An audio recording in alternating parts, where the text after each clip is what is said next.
Hey everyone, welcome back to the Post Peak podcast. This is episode 11 and we have a guest here today. We're going to be talking about all things peak car as usual, what's been happening in the news, things that we've been up to, and we're also going to focus a little bit more this week on why Alfa Romeo.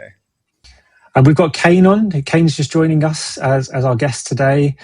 We've known each other now. We could probably go back a couple of years now where a friend and I created a car community, and we used to do a bit of sort of local southwest, southeast kind of UK driving tours. We kind of met on there, and since then we've done quite a few events together and a few tours. So it's been great. So thanks for coming on, Kane. I'll let you introduce yourself, and then we're going to jump into the news. We've got a few garage updates, and then we're going to come back to your story and your car history, if that's okay. Yeah, absolutely. Well, thanks for having me on, guys. Obviously, I've been out for a few drives with you guys in the last couple of years, which have always been fun. Actually bought and sold cars from each other as well, Jack, which has also been interesting. But yeah, looking forward to chatting a bit more about M cars versus Alfas, because I've had many, and we can sort of dig into the depths of it and go from there. Nice. So talking about BMWs, probably the biggest news this week, which I confess I haven't really read up on too much, but I think Jack has, is the unveiling of the new M3. I've only seen pictures, and from what I've seen, I think it looks not bad. Probably not as good as the RS5, but I still quite like it. Jack, do you want to fill us in on what you know about the car and your thoughts? Yeah, again, it's only just been released, hasn't it? But from what I understand, there's going to be two variants. There's going to be a fully electric 1,000 horsepower option, and then there's going to be a petrol powered, potentially with a mild hybrid, but not heavy, not as heavy as a full hybrid system. They're talking about potentially putting a 3-pedal option together. That would be really interesting to see if it comes with that. But the fact that they're going to go down the petrol route as well as offering electric's really interesting, because I don't think we've seen another manufacturer offer something like that at a performance, at top spec level. I'd imagine it's going to be, they're saying that it's going to probably be about the same weight as the current G series, and I'd imagine it'll be 4-wheel drive still.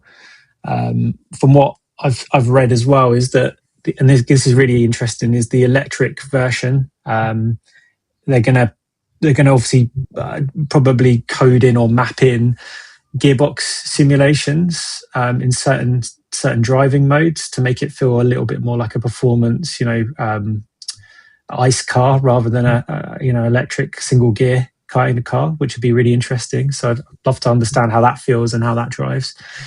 Well, is that going beyond the Hyundai like noise thing with the rev limiter then? Are they actually going to simulate like movement, like a gear change, did you say, or just noise? I think it's going to feel like it's got gears rather than just the noise element. So that's going to be really interesting. Hat off to, is it Frank Van Meel? I think he's the CEO of M Division. So the fact he's listening to enthusiasts like us, and the fact that we've got two options to pick from is really interesting. Kane, have you've owned a G series, and we'll get into your car history later on, but what are your thoughts on the M3? I mean, it'll be interesting.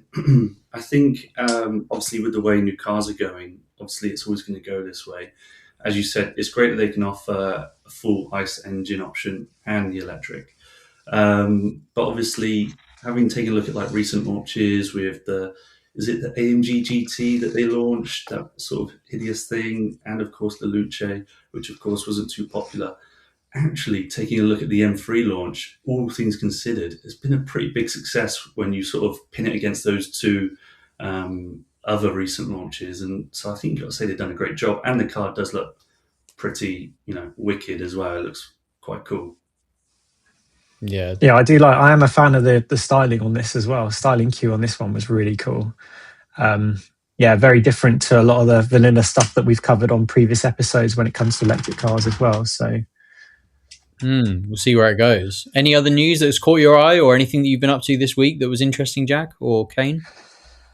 My side, so quick garage update. I have bought some chrome grills for the M5, so I'm going to turn it proper granddad spec this week. So that's. I thought you were going to say chrome wheels. Then I was like, chrome wheels. No, not around spinners, spinner hubcaps. No, not quite there.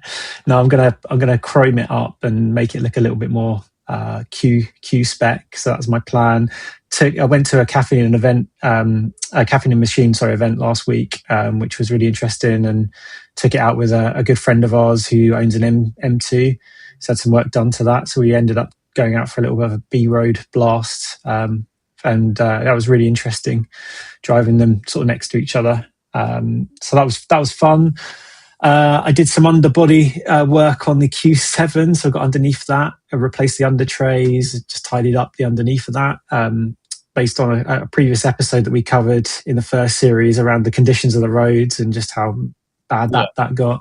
And then, yeah, probably the worst hire car experience ever. I hired a car to go to a customer meeting. The downside was that I got given an Aircross, a Citroen Aircross 5, which is probably the worst crossover I think I've ever driven, with the tiniest steering wheel, with zero feel, and probably the worst suspension I've ever felt. So yeah, didn't enjoy driving that for 1 minute. But what was really good, the plus point, was that it took me across from the M40 to the M1 past Silverstone, and that was on Tuesday this week. And what was interesting is there's a supercar event there, a secret supercar event there. So I was being overtaken by Koenigseggs and Ferraris and Bugattis and all kinds of crazy stuff that you typically not see on the road. So that was fun. And as I think they were going up, as I was going up to the meeting, because it was an early start, they were overtaking me on the way up there, and then had the same experience coming out as they're all finishing. So that's probably my biggest garage update this week, which was fun. It's always when you're in your daily or a terrible hire car that you come across some incredible traffic. Whenever I've driven my petrol head cars, I see absolutely no one. As soon as I jump in my partner's electric Volkswagen ID Buzz for a business, all of a sudden all these race cars are going past, unbelievable, sights, and I'm like, if only I was in my car right now, we'd have so much fun. That's always the way. What about you, James? What have you been up to? I haven't done much in cars this week, but I did go to the big Porsche Fair Mile meet in Cobham last night. It was good fun. Met up at Porsche Centre High Wycombe with 4 other guys. Had a look in there. They had a GT2 RS, 991.2 GT2 RS for £539,000. Mental. Which talks to that point that we were talking about last episode about this bubble around high-end performance cars. Like, the values of the really high-end stuff at the moment is just going nuts. I mean, that car would have probably been 350 grand not ridiculously long ago, and now it's 540 grand apparently. So yeah, that was interesting to see. But managed to do the convoy with a few local friends of mine, one who had a bright green 997 GT3, and one who was in a sort of heavily restored 964 RS in maritime blue. So like my car being red, his green, bright blue, the 3 of us together on the motorway was quite fun.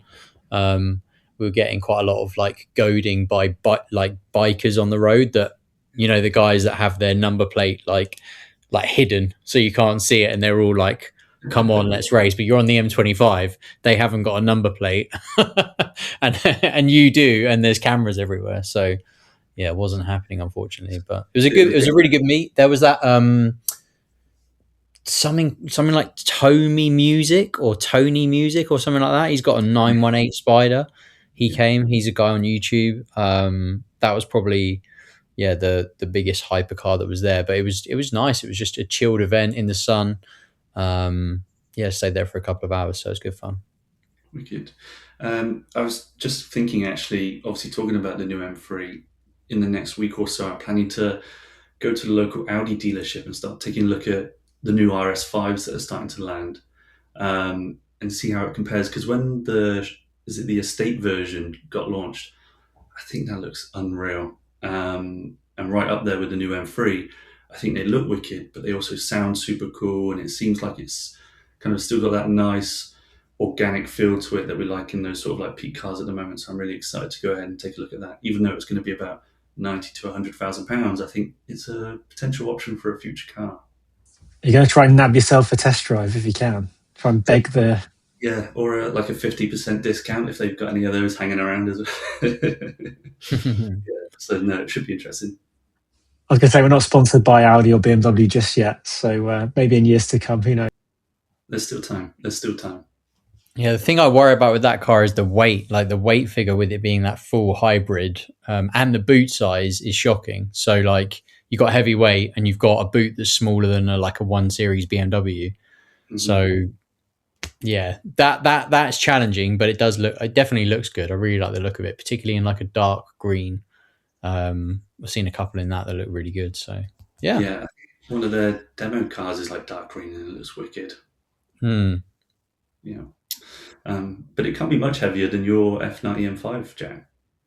I was going to say, yeah, we're yeah, it is heavy. What's that? About two tons, and they claim that the new M3 is could be 2.5. It's going to be even heavier than the M5, which is already quite a heavy car anyway. And yeah, again, the reason why I'm testing this out, I guess, is probably the right way to frame it. Is that I wanted to find out if there is a Swiss Army knife approach. I want to know if there's a one car that can do everything, and I think so far, I mean, I've only owned it less than a month now, so it's probably coming up to 4 weeks old to me. And yeah, I managed to get out a bit in it. I've done a couple of small drives. As I said, I went over to taking it out with the M2, and that was fun. But yeah, I think as I start to use it a little bit more, especially during the season, I should hopefully come to a conclusion by August, September time in terms of is it possible to have a Swiss Army knife, or will I revert back to having a 3-car lineup with a sports car and a daily.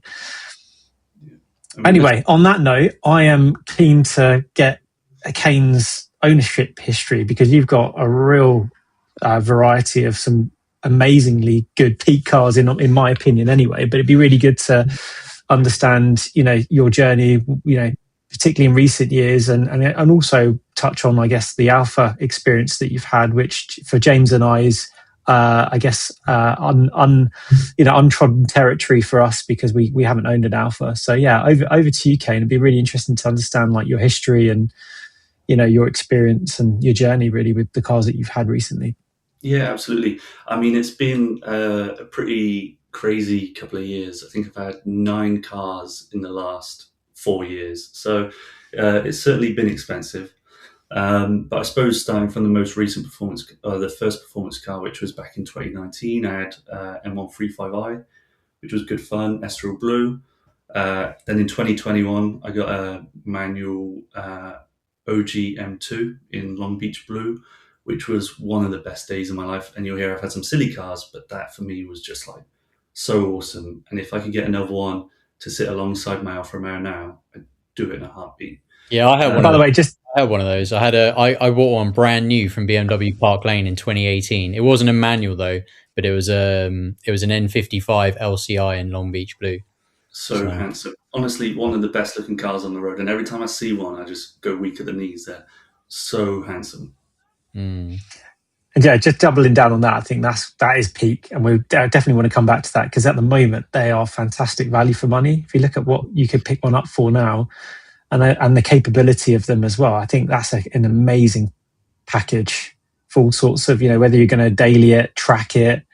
It's outstanding value for money, and I still think they look really good, especially compared to a lot of the newer BMW stuff where it's becoming heavier, less driver focused. I think that's a really interesting car. So I Absolutely. can see why you got excited about that. I mean, back in the day when that was launched, what a thing! So So yeah, beautiful. And then, so I had that in March 2021. Then, almost exactly a year later, I stepped into a Trofeo White, which is like a pearlescent triple layer white on the Giulia Quadrifoglio, which was wicked. I had that for 4 months. And I remember when I picked up my Quadrifoglio, the guy said to me that I bought it off. He said, if I can make a judgment, I think you're going to be back in a BMW in the space of 6 months, just because obviously I was a bit younger then and obviously liked all the pops and bangs and the BMW life. And I am very much a BMW guy at heart. And within 4 months, I'd stepped into a G80 M3. It was the newest, shiniest thing on the block. Isle of Man green. Obviously, a lot of new tech. People were quite marmite on whether they loved them or they hate them with the looks. And work had gone well for me, and I was like, I'll take the big boy step and It was very expensive and quite cool to tick off the list. But unfortunately, after 7 months, I just couldn't gel with it at all. And having spent a lot of money on that car, I thought, why don't I just spend a little bit more money and jump into something serious? And at that point, I walked into Aston Martin and bought a 2019 V8 Vantage, which is the best car I've ever owned. It's like getting into a Spitfire with how low it is and the large arches and the wide wing mirrors, and obviously the V8 AMG rumble block, which a lot of people knocked initially. But I don't think there's anything wrong with having Aston Martin looks and style with AMG sound and power. And for me, it was an awesome, awesome car to own for about a year. Um, and then from there, I had an M2 competition in manual, which sat alongside it, super highly spec'd, all the options ticked, which was wicked to have those two cars on the driveway, even though it was financially stupid. And from there, I completely decided to just downsize. And I went ahead, sold those two cars, and bought an E92 M3. I thought, have the simple life, enjoy the V8 soundtrack, and sit on something that's not going to depreciate overnight. And I did that, and it was absolutely wicked. But I spent about 650 pounds a month on petrol alone for that car. It sounded so good you couldn't help. But as soon as it was up to temp, put it straight into M2 and sort of let it sing out and rev it all the way across the rev range. It was absolutely awesome, and of course, ended up selling that car to you, Jack, which was Well, I was going to say that's a really interesting. Yeah, I mean, I'm gutted I sold that car. I shouldn't have sold it. yeah, Um, it's probably one of the best cars I've ever owned, and they're only going up in. If you look at the trend now, they are appreciating. So that would have almost been like a free car in a way, yeah, based on the fact that I found it relatively low maintenance and I didn't really put a lot of miles on it. So actually, the petrol side of things, the running wouldn't have been as bad as you mentioned. But yeah, how I guess that's how we met, right? Because I remember going on one of the driving tours, and I think that still to this day I still remember, and I spoke about it in a previous podcast, was when we drove through Cheddar Gorge. So we yeah, did that sort of drive from Cheddar Gorge down to like Salisbury, that direction, and we found some amazing roads down there. And this was a crack of dawn midsummer drive, so we were out at like 6 a.m. in the morning. And I just remember purposely, I was in the 911, I was in the Carrera T at the time, and I said, right, I'm just going to drive behind you the whole time. I just find any excuse to just drop behind the the E92 just because of the soundtrack and the yeah, noise that thing made through Cheddar Gorge.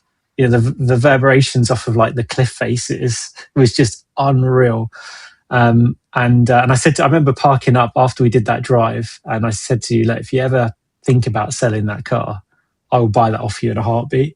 yeah. And 6, 8 months later, I think, fast forward, you had a change of heart again and decided to move it on, and I was there. I was on the next train out of London to Wales to pick it up, wasn't I? So I It was remember that day. a wicked car, super well looked after. The owner before me had it for like 7 years, and of course, I was a blip because I only had it for a handful of months. But it was stage two, it was DCAT, it had all of the modifications that you want without, like, ruining the taste of it. And as you rightly said, just sounded so amazing. But yeah, I sold that car to you, which I was lucky to basically, I think I almost sold what I bought it for. And then you, I think, almost did the same, which goes to show how great the values are on them. I then bought another dream car of mine, which was a Montreal Green Giulia Quadrifoglio, carbon roof, a Krapovich exhaust. It was absolutely incredible. Had everything apart from the carbon bucket seats, which are awesome, and the carbon brakes. And a quick story on that: a friend actually linked me up with someone through again another supercar group, and they said, "Oh, I'm thinking of selling my Giulia Quadrifoglio." So I went down to Bournemouth to look at this car, and I kid you not, I went across the drive up to this guy's house. His garage was bigger than my 3 bedroom house. And I walked in and he had three individual industrial lifts.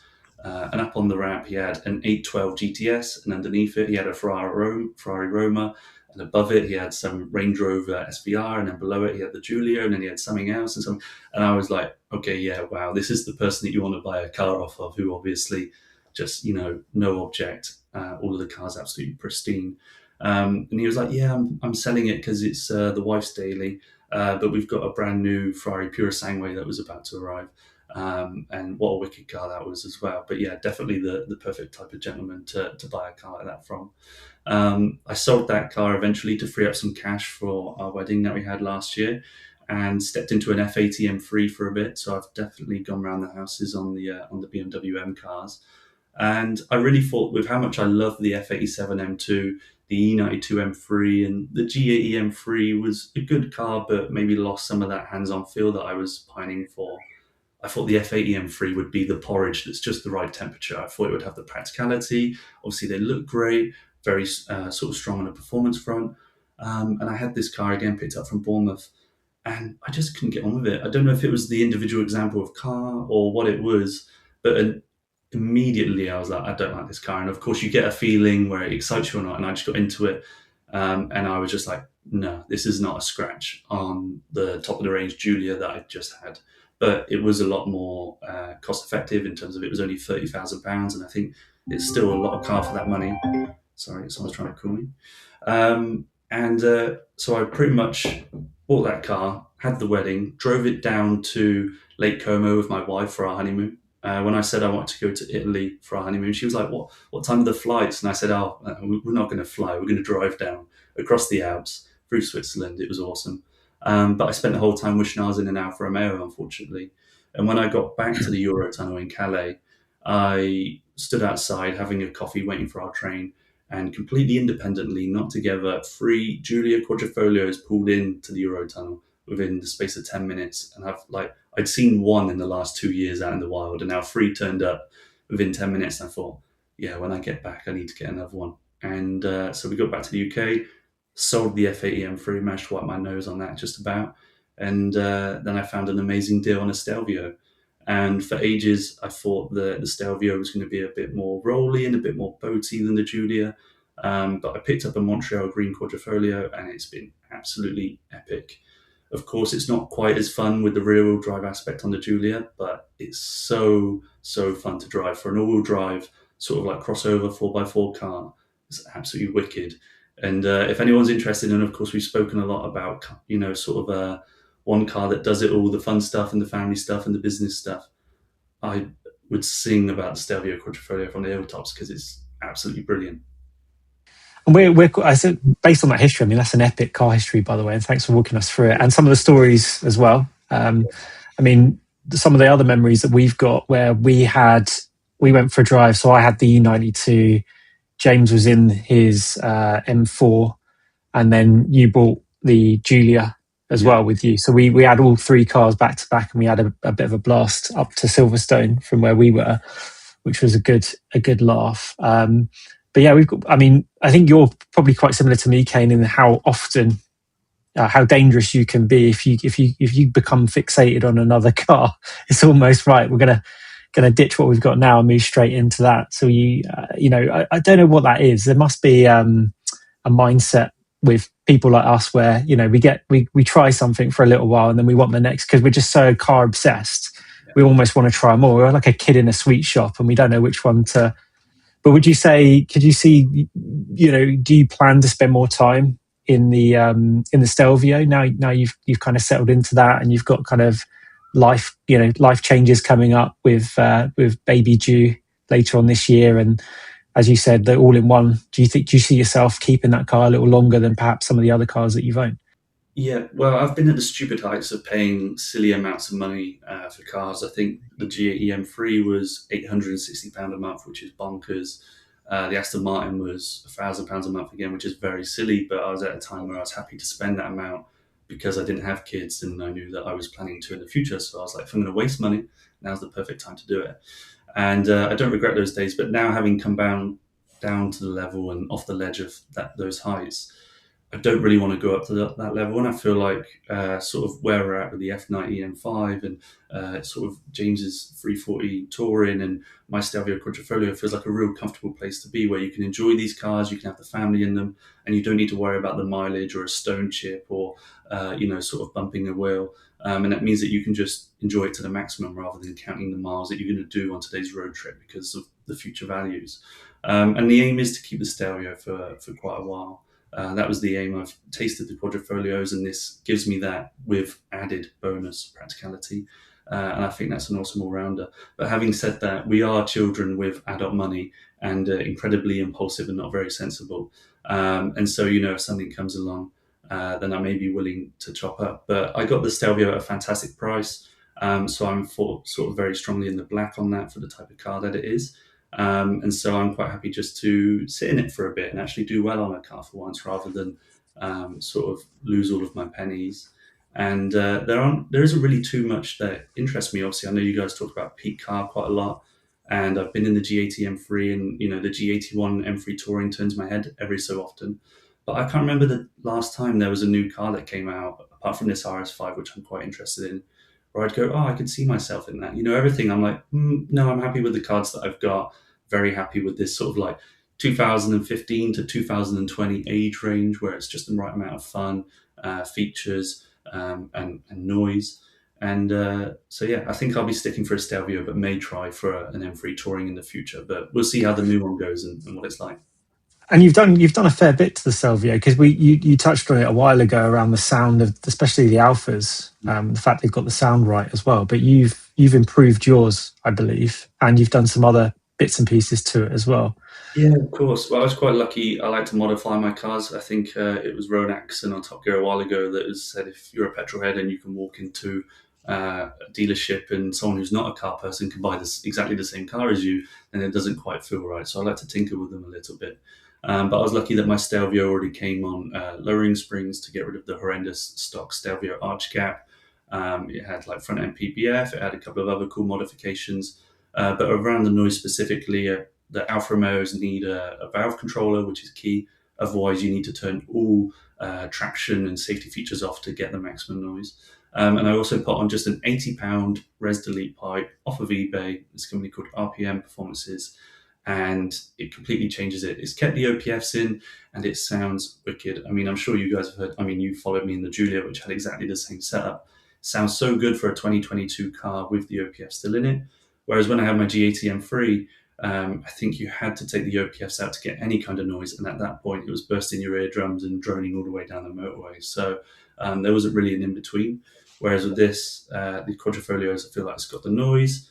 They haven't got the curved screens inside, which I love. I think people that love the curved screens is great for a daily, but for a performance car, just give me two analog dials and a soundtrack, and that's all I need. I don't need interior lighting or a sparkling diamond roof. I just need, a tank full of petrol and the windows down, and some good mates around me, and we're having a good time. It's funny you You mentioned guys, the G80. I drove the G81 last year. I got it lent to me by BMW High Wycombe, and I took it out for a couple of hours, and I was really underwhelmed by that car as well. I felt like it was great if you've got other cars, if you can afford to have that as your Yeah, daily and have other cars as well, and afford to fuel it, because the fuel economy was really bad in it as well. yeah. Like, great as a daily, but as a fun like car to like jump in and go out for the weekend and go for a drive and stuff, like I couldn't hear what was going on. I didn't feel like I was going fast, but I was Yeah. going really fast, felt like I was going slow, and couldn't hear any noise. Like Well, it really didn't do it for me as a that's the sports whole car. thing, isn't it? I think some people love to have that, and other people don't, like us. And we would much rather go slower and have more drama and more noise and more sensory sort of satisfaction, which is great. But as you said, when I bought the G80 M3, I did it sight unseen. I was quite green behind the ears, and I got it from BMW, like Maidenhead, I think. And I went down there, picked it up, and I remember they started the 340i next to my car, and it was like like loud on cold start, and they started my G80 M3 and you couldn't hear it. I was like, I don't understand that the M light next to it of the same year is louder than my supposedly flagship boisterous G80 Mm. M3. And then you get in it, and obviously you got the nice tech, which is great for 5 minutes. And then you're driving off, and it's like pumping fake noise. And I just felt a little bit condescended to that. Obviously, you're in an M3, which has always been the boisterous one of the M family, and it was just fake noise being pumped in. You can't hear it from the outside, and it was more like an M5 to me. The sound insulation, the smart tech, the way it drove. I felt it was more, like a bit more of an adult, mature car than it was quite that silly, nonsensical itch that I was looking to scratch. But yeah. Mm. And they do. I mean, they do look great. I'll give them that. I do think that, especially with a few mods and in the right color, I think they do look good. But then I think Alpha take it to another level. I Yeah, do think that looking at these, talking about the kind of the cars that that come up quite a lot in this podcast, I yeah, do think the Quadrifoglio, the Giulia in particular, is probably one of the best looking kind of small sedans, kind of sports car in the market right now. If you want that kind of all-round package where you've got four doors, you've got practicality, get people in the back, decent sized boot, noise, it does tick a hell of a lot of boxes when you think what else is out there at that price point in that range of car. And 100%. why did you go for the Stelvio rather than, because you said you saw three Julias and you were like, I need to get back into one of those. What was it? Why did you go for that? Because obviously going for the SUV route is Of course. interesting for a performance car. Yeah, it was a bit Not a interesting. choice that I would go for. Like, Yeah, I'm willing to be swayed. of So course. go for your pitch. No, for ages I was in exactly the same camp. I never even looked twice at Stovia. I was like, oh yeah, it's also a Quadrifoglio, yada yada. Like I just, sort of blinkers on at the Julia and especially how good it looks, the rear wheel drive aspect. But I had almost a top spec Montreal green car, besides the carbon bucket seats and the carbon brakes. And I sold that car, and I pretty much struggled to sell it last year for £50,000. Then we had our wedding, went on a honeymoon, came back around Christmas time, and in that like 2 month period, prices of Julias had just shot through the roof. I think people just realised how great they were, and you had pre-facelift cars being sold at 48, 49,000 pounds. And if I wanted to jump into a similar car to what I just owned and sold, it was going to cost me an extra 10 grand and be closer to £58,000 or even 60 from a dealership. Wow. So I didn't want to buy the same car but pay £10,000 more for it. And I didn't want to spend the same amount of money but get a lesser spec car that wasn't my favorite color, because I'd always just be comparing it back to what I got. Mm. So I was sort of like waiting around a bit. I was looking at a couple of options. I was even looking at going back to a G81 Touring, which my partner said I was silly for because I just complained about how much I didn't like the other one. And I was also looking at a C63 Estate. And then the Stelvio came up at a fantastic price. And I think on average, they're like 10 grand cheaper. So obviously, mine is Montreal Green. It has all of the specification again, apart from the seats and the brakes. And I paid £38,000 for it. If I wanted the Giulia, it was going to cost me a hell of a lot more to get a Mm. similar spec Mm. car. So just financially, I was like, okay, this is worth a shot. And I was buying it at a price where if I liked it and didn't get on with it, if I bought it and didn't get on with it for after a certain amount of time, I could step out of it without too much risk. But quite the opposite, I've got into it and absolutely love it. It's, awesome. And next time we go out, guys, please jump into my Stelvio and take it for a spin, because I think you'll be like, oh, I get it now. Because you do imagine these quick 4x4s are just pace and then a bit rolly and whatever. But on corners in the track or the dynamic mode, it's absolutely rock solid, and it's so just compliant going around whatever you put it through. And yeah, like it does my business stuff. I turn up to client offices, and if you know what it is, you know what it is. But if not, you don't blink twice. I can take the family out. I'll soon be able to take my son out, which is going to be awesome. I can't wait for.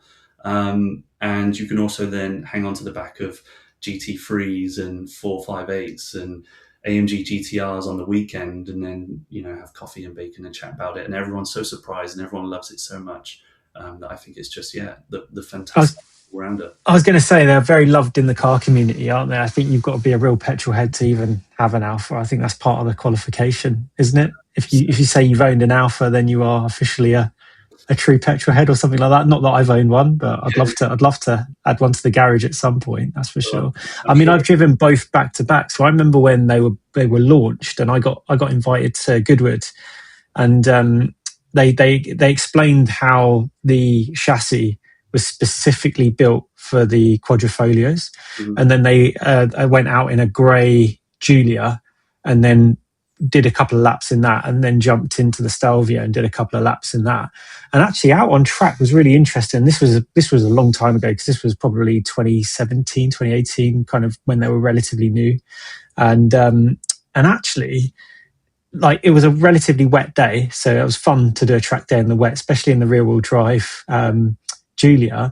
But yeah, it definitely felt like the Stelvio. I guess it might have been the conditions and the fact that I'd never driven one before, but it definitely felt faster for sure. Yeah. I think because of the all-wheel drive system, maybe it was a bit wet. I could get a bit more power down, perhaps. But I definitely went a lot quicker in the Stelvio than I did in the Giulia. But both equally fantastic cars to drive and handled in their classes compared to anything else. I'd never been in a car that handled as well. Like, James and I butt heads quite a lot in terms of like, he's very much team wagon. I'm very much team SUV from a daily standpoint. And so I get the higher up, the benefits perhaps of the higher up sort of driving experience. But yeah, I mean, they're awesome, absolutely awesome cars. Maybe I should take my M5 back and swap it for an Alfa. It's risky because once you've driven one, you sort of get it, and then you're like, oh, actually, yeah, I need to grab one of these before everyone else realizes. But yeah, you're absolutely right. The Stelvio is quicker off the line, obviously, with the four-wheel drive, and with all traction control off in the wet, I've absolutely just stupidly planted my foot from a red light before, and it just goes immediately, but not in a boring way. It still has a bit of fun about it and keeps you engaged. And if you are stupid enough, it will slap you on the wrist. Now, I love that with the cars. I don't want something that's just going to drive itself. I think the main thing with Alphas, of course, is the reliability. Everyone's just petrified from all of the stories. But I think if you get not a car that's been first off the line, but like a 2018, 2019 plus, I like to stick to the 2021 facelift plus. They're absolutely wicked, and as long as you always warm it up, keep it well maintained, and look after it properly, it's the same as any car. And in fact, I've probably had more troubles with my F80 M3 and things like that than I have with any Alfa Romeo that I've owned. So I think people are slowly coming around to it, and that's why the values are creeping up, because similar to what you said, those cars that keep that pure fun enjoyment, sound great, look awesome, and obviously go like stink, they're things that people want to own and keep hold of, and there aren't going to be any of those, or many of those made anymore. So yeah, it's on the rise for sure. So that probably takes us nicely into peak. So you mentioned a while ago that you reckon that 2015 to 2020 spot you reckon was kind of your peak. Where would you double down? Where would you say your kind of peak car would sit in that category, and what would it be? Yeah, I think there's a few options. Obviously, I've been lucky to own, and I might be blinded by this, but like as we said, the BMW M2, the Quadrifoglios, but I also think a little bit before the E92 M3. My dad had two E60 BMW M5s, which I would love to own one of those again. Interlagos blue, black interior, some silly exhaust on it, put it in the garage and just enjoy it on weekends. That would be fantastic. But then if money was no object, I would be going to a Ferrari dealership tomorrow and buying an F12 or an 812. And I see Ferrari F12s are really starting to creep up at the moment, as with everything else, as you said earlier, James. And, last year they were like 180, and now you can't get a good one for under 220 from a Ferrari dealership. So, yeah, I'd be putting all of my eggs into those baskets, I think.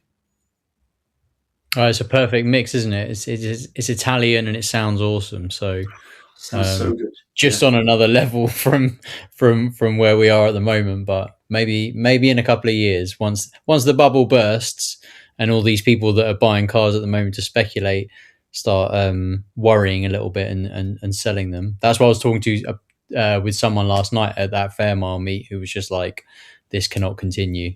You're going to see some jumping around in the next couple of months in these high-end cars. So let's see. When they do, we'll be ready and waiting. Yeah, well, maybe we can all chip in 3 ways. But yeah, definitely as a follow-up, I'd love to get you guys out in the Stelvio Quadrifoglio. If we pop to Caffeine and Machine or sort of Bicester Scramble or something, we'll get you guys out in the 4x4 and you can see the light. Yeah, I'm definitely. Yes. I'm willing to listen. Brilliant. What's not to love? Awesome. Well, I think we better wrap it there. Thanks very much for coming on, Kane. That was really interesting. Hopefully, people found your story fun and interesting. You have socials, right? What's your Instagram if people want to follow you going forward? Yeah, I'm actually on Instagram and TikTok. I make some automotive content around my stories and cars that I buy and events that I go to, which is Kane Shoots Cars. So we've got some good stuff going on TikTok and trying to grow a bit on Instagram. So yeah, if anyone wants to follow along or ask me any questions about my stupid financial decisions, then by all means, fire away. Awesome. Thanks very much, guys. See you soon. Cheers. Thank you. Bye.